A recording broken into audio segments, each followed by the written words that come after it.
ఎవడో ఒకడిని కట్టపెట్టేస్తే ఈ రెండు కుటుంబాలు నిన్ను దేవుడిగా చూస్తాయనే స్వార్థంతో ఇదంతా చేశావు అంతేనా? లేదు బాబాయ్ గారు, వాళ్ళు నన్ను నమ్మించారు. ఓ, మీరు నన్ను నమ్మించే కదా ఇలా మోసం చేశారు. ఈక్వల్ ఈక్వల్ అయిపోయింది.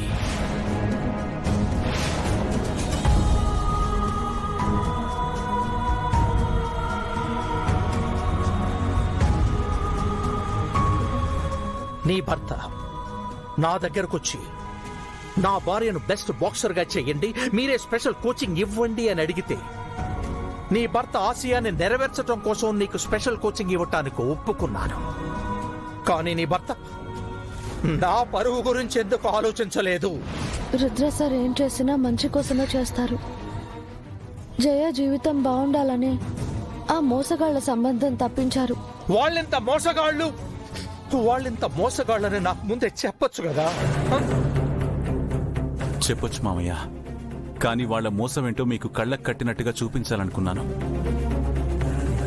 నిలదీసి ప్రశ్నించడానికి నిమిషం పట్టదు మామయ్య.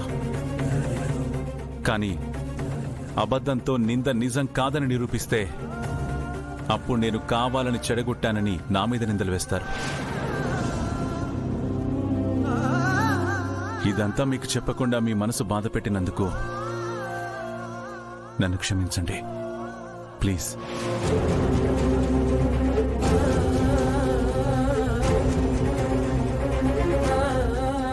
ఈ నిమిషం మీరు బాధపడొచ్చు, కానీ నెక్స్ట్ టైంకి జాగ్రత్త పడతారు. బ్లైండ్గా నమ్మడం తప్పని తెలుసుకుంటారు. సో ఇప్పుడు ఈ వయసులో ఇవన్నీ మీ దగ్గర నుంచి నేర్చుకోవాలన్నమాట. థ్యాంక్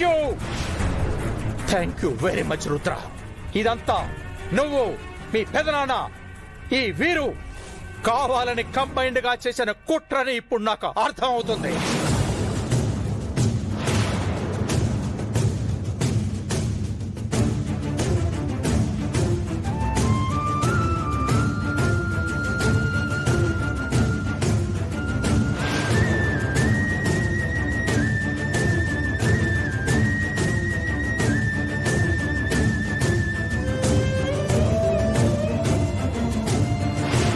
మీరనుకున్నట్లుగానే అందరి ముందు అవమానించబడి తల దించుకొని వెళ్ళిపోతున్నాను.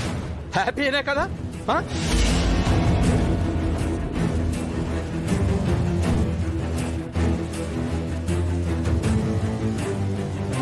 సుధా, ఏమిటి?